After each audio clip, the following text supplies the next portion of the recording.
Good morning, student. Welcome to the physics class. Student, today we are going to start the part number 3, that is a refraction of light. Student, the previous topic into lecture we have covered.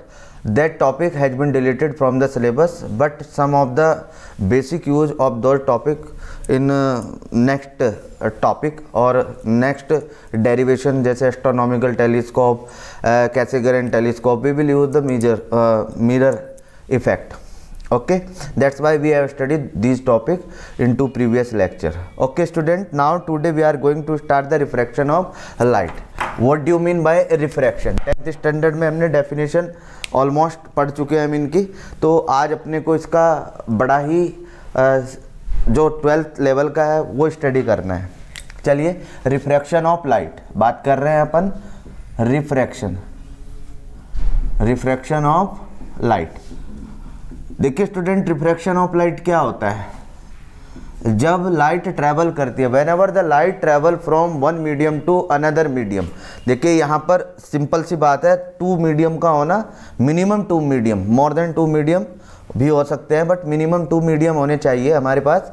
होता क्या है, whenever the light travel from one medium to another medium, its path get change. इसका path क्या हो जाता है? Change हो जाता है.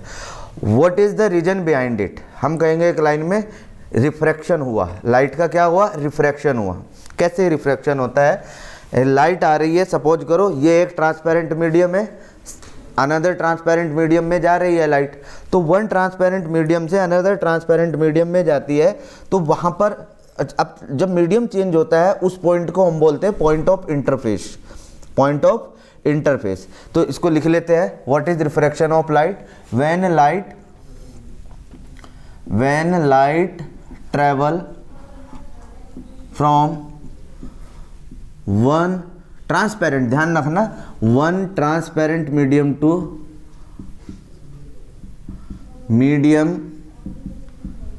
To another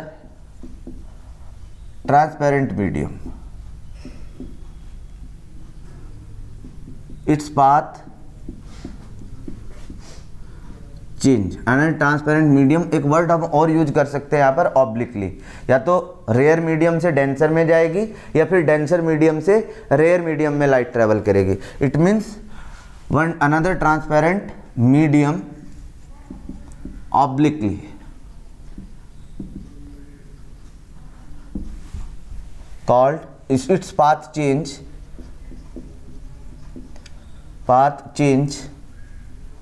called refraction of light. Right यार, वो होगा marker. Refraction of light. Okay, तो रिफ्रैक्शन ऑफ लाइट और क्या कहेंगे हम? सही है. ये एक पॉइंट ऑफ इंटरफेस है, इधर मीडियम है, इधर भी मीडियम है. One of the what is the changes, इधर मे बी रेयर मीडियम, इधर डेंसर, और हम इधर एज्यूम कर लेते हैं अब इधर denser medium and this one is rare and this one is any medium. तो first one rare medium, denser medium, denser, rare. This is the point of interface. The point of interface shows the normal in two medium. This one is N and S. One of the light enter at certain angle from rare to denser medium. Its path change. ये कैसे जाना चाहिए था? ऐसे straight path जाना चाहिए था, but it will bend towards the normal. Okay. What is the reason behind it? The speed will get decreases. क्या हो जाएगा? इसकी स्पीड डिक्रीज हो जाएगी लाइट की. This one normal. अब this is the ray and this it should go like this, but it will away from the normal. This is the angle of refraction. This one is angle of incidence. This one is angle of incidence and the refraction. Okay student this is any medium that is denser कह दिया हमने इसको, या फिर rare कहा, rare medium, this one is denser medium. Okay, light enter like this means normally. अब light कैसे आ रही है? Normally. There will no refraction take place. In this case the angle of incidence will be equal to the angle of refraction. This is angle of incidence, this one is angle of refraction. तो in this case angle I greater than to angle R. अगर angle of incidence greater than to the angle of refraction, it means the ray travel from rare medium to denser medium. Now in second case, angle of incidence less than to angle of refraction. What does it mean? It means the ray travel from denser medium to rare. In this is the case, angle of I is equal to angle of R is equal to 0. There is no refraction take place. So no refraction take place. No refraction take place. Okay, so there are certain law related to the refraction. Two laws of refraction. क्या लिखेंगे हम? Laws of refraction. What are the laws of refraction? First law, incident ray, refracted ray,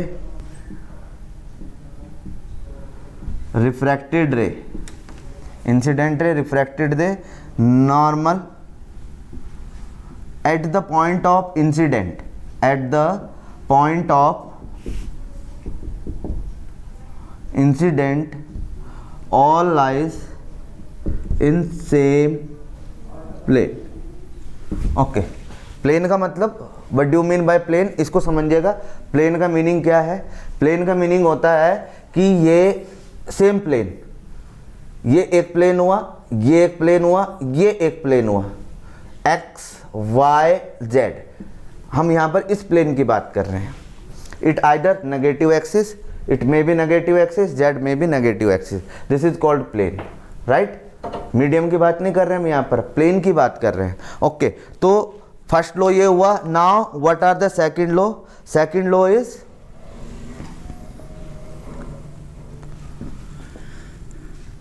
μ(2)(1) is equal to sin I upon sin R। इसको हम बोलते हैं Snell's law. Snell's law, इसके बारे में हम डिस्कस करेंगे। यहाँ से एक न्यू क्वांटिटी का जन्म हुआ, that is 1μ2। Sine of angle of incidence and sine of angle of refraction is constant for the given media. यानी कि दो मीडियम की बात कर रहे हैं। इसको हम ऐसे भी लिख सकते हैं, sine I upon sine are is equal to constant. It should be constant. What is this constant quantity? This constant quantity is called refractive index. देखिए, अब हम इसको पढ़ेंगे, रिफ्रैक्टिव इंडेक्स। चलिए फिर से एक बार और डिस्कस करते हैं इसको। हमने कहा यहाँ पर कि फर्स्ट लॉ ये आसान है, सभी को समझ में आता है। सेकंड लॉ की हम बात कर रहे हैं, साइन आई अपॉन साइन आर, यानी कि ratio of incidence of sine and refracted of sine, that is constant. And ये किसने बताया था? ये बताया था हमें स्नेल्स ने, that's why it is called Snell's law. इसको क्या बोलते हैं हम? Snell's law, right. तो चलिए अब हम डिस्कस करेंगे यहाँ पर refractive index. What is the refractive index? किसी भी गिवन लाइट का जो रिफ्रैक्टिव इंडेक्स होता है, the refractive index of a medium for a given light, it will be equal to और it is the ratio of speed of light in vacuum to the speed of light in medium. What is refractive index? Refractive index, इसको अब हम पढ़ेंगे। Refractive index, what is refractive index? Refractive index is, it is denoted by mu. या तो mu से denote करेंगे हम, या फिर एन से डिनोट करेंगे। अलग अलग बुक में अलग अलग गिवन हो सकता है, एन और म्यू। तो म्यू यानी कि रिफ्रैक्टिव इंडेक्स किसके इक्वल होता है? Speed of light, speed of light in medium to the speed of light, sorry, in vacuum speed of light in medium, ये हमारा रिफ्रैक्टिव इंडेक्स होता है, speed of light in medium. और इसको हम ये बोल सकते हैं mu is equal to c upon v, simple, ये भी एक फॉर्मूला इसका निकल के आता है। तो म्यू क्या है यहाँ पर, रिफ्रैक्टिव इंडेक्स। अगर हम बात करें स्टूडेंट, अगर हम बात करें यहाँ पर कि हमारा जो रिफ्रैक्टिव इंडेक्स है वेवलेंथ की टर्म्स में हम बात करते हैं, तो चलिए मैं थोड़ा सा यहाँ पर आपको एक्सपेरिमेंट बता देता हूँ। ये एक रे है या फिर वेव है, ये ऐसे आ रही है, ट्रांसफ़र होती है फर्स्ट मीडियम से सेकंड मीडियम में, तो इसका क्या क्वांटिटी चेंज हो सकती है। आंसर है इसके पास 3 क्वांटिटी है फिलहाल, ये एनर्जी है एक तो, राइट, वो एक अलग चीज़ है, ये एक एम्पलीट्यूड है और एक इसका वेवलेंथ है और एक इसका फ्रीक्वेंसी है, राइट। अब हमने कहा इसकी फ्रीक्वेंसी 10 है इन रेयर मीडियम, तो frequency will be 10 in denser medium, तो what will be the change, there will be change in wavelength. कैसे चेंज होगा, एम्पलीट्यूड में चेंज हो जाएगा और वेवलेंथ में, क्योंकि अगर वेवलेंथ में चेंज हो रहा है तो there will be certain change in amplitude. फिर कहाँ से चेंज आएगा, हम कहेंगे एम्पलीट्यूड डिक्रीज और वेवलेंथ इंक्रीज, ऐसे, बट फ्रीक्वेंसी यही रहेगी, फ्रीक्वेंसी चेंज नहीं होगी। So there is the relation between wavelength, velocity and frequency. क्या है हमारा, nu lambda, v is equal to nu lambda. अब मैंने कहा c is equal to nu lambda 1 और v is equal to nu lambda 2। तो in terms of lambda the refractive index can be defined mu is equal to lambda 1 upon lambda 2। देखिए यहाँ पर wavelength इतना था और डेंसर मीडियम में wavelength इतना हो गया, this one is lambda 1, this one is lambda 2, right.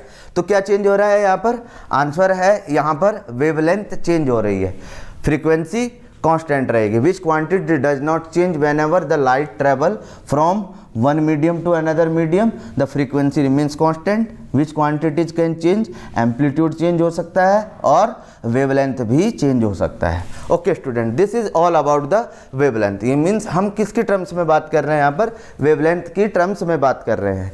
Now come to the next point.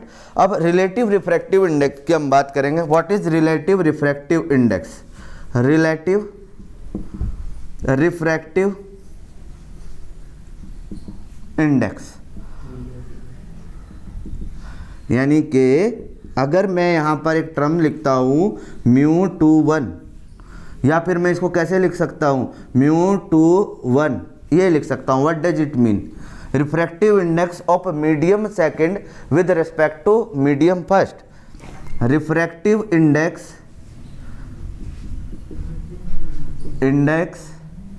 Of medium second with respect to medium first. इसको क्या बोलते हैं हम, रिलेटिव रिफ्रैक्टिव इंडेक्स, जब हम इस तरीके से लिखते हैं, ठीक है ना। तो यहाँ पर और भी कुछ चीज़ें जानने की ज़रूरत है हमें, क्योंकि क्वेश्चन इन्हीं से बनेंगे और रिफ्रैक्शन डिलीट हो चुका है तो उसका क्वेश्चन इधर ही ट्रांसफ़र होगा। चलिए अब हम बात करते हैं यहाँ पर कि जो ये रिफ्रैक्टिव इंडेक्स है ये किसके ऊपर डिपेंड करता है। आंसर है ये डिपेंड करता है nature of the medium, medium का नेचर कैसा है, रिफ्रैक्टिव इंडेक्स उसके हिसाब से इंक्रीज और डिक्रीज हो सकता है। Now the second is wavelength of the light used, किस वेवलेंथ की लाइट आप यूज कर रहे हैं। Now third is temperature. Now nature of the surrounding medium, surrounding medium के नेचर के ऊपर भी डिपेंड करता है। ओके स्टूडेंट, अगर मैं बात करूँ यहाँ पर, मैं इसकी बात कर रहा हूँ refractive index of medium second to the refractive index of medium first, that is called relative refractive index. इसको मैं और क्या लिख सकता हूँ, इसको रफ कर देते हैं इस साइड से।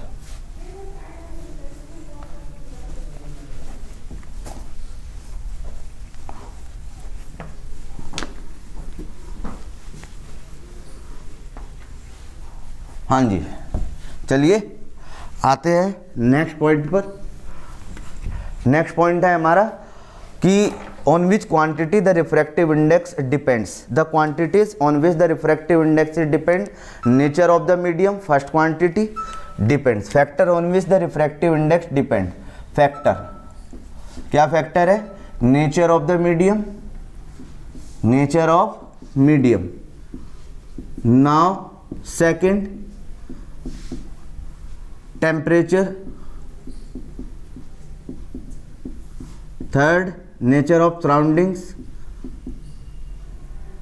Nature of surrounding, surroundings. Now fourth is wavelength of light used, light of wavelength used, किस wavelength की light यूज है, light of wavelength used, किस वेवलेंथ की लाइट यहाँ पर यूज्ड हो रही है। Now the question is what is the cause of refraction, the cause of refraction is whenever the light travel from one medium to another medium, its wavelength gets changed. Due to change in wavelength, the velocity will also change. Whenever the wavelength will increases, it means the velocity will get decreases. Both the inversely proportional. velocity बढ़ गई, wavelength बढ़ गई, तो जैसे देखिए wavelength increase हुई या फिर एम्पलीट्यूड इंक्रीज हुआ, तो इसके ब्याह पर हम बता सकते हैं what is the cause of refraction. The cause of refraction is change in velocity of light. Student, now the principle of reversibility, हमने किसके बारे में बात करी है यहाँ पर, हमने बात की है यहाँ पर रिलेटिव रिफ्रैक्टिव इंडेक्स की। अगर मैं बात करूँ रिवर्सिबिलिटी प्रोसेस की, हमने कहा कि हमारे पास एक यहाँ पर एक रेयर मीडियम है ये, और ये डेंसर मीडियम है। This is the point of interface which have decided it normal and dash. One of the ray incident like this and this is denser, so light will bend towards the normal. Okay, it will bend towards the normal. If you will place towards the normal, straight ऐसे जाएगी, normal ये हो जाएगा. If you will place a plane mirror, after plane mirror the light will trace the same path, retrace the same path. This is angle of incidence, this is angle of refraction. तो in first case angle of incidence, ये incident ray हो गई, incident ray, ये refracted रे हुई, refracted ray. Okay, this one is plane mirror. अब इसको हम रिलेटिव रिफ्रैक्टिव इंडेक्स की टर्म्स में बात करेंगे। Now whenever ray travel from one medium to another medium, what does it mean, sine I upon sine are is equal to 1 mu 2। Is that clear? 1 mu 2। Now the light will retrace the same path which is the angle of incidence. This one is angle of incidence and this one is angle of refraction. The angle will change. This is the equation number first. What will become equation number second? Sin r upon sin I. What is this? Mu 1 2. So student, equation first and equation second, multiply both. Sin I upon sin r into sin r upon sin I is equal to 1 mu 2 into 2 mu 1 sin I, ये cancel, तो ये क्या आ जाएगा, 1 is equal to 1 mu 2 into 2 mu 1। Okay, तो हम क्या लिख सकते हैं student, 1 mu 2 is equal to 1 upon 2 mu 1। This is called reversibility, principle of reversibility of light. Now student, we will discuss tomorrow the next topic है हमारा total internal reflection. Tomorrow we will discuss about it, total internal reflection and spherical lenses, इनके बारे में थोड़ा सा हम discuss करेंगे। Okay student, have a nice day, thank you.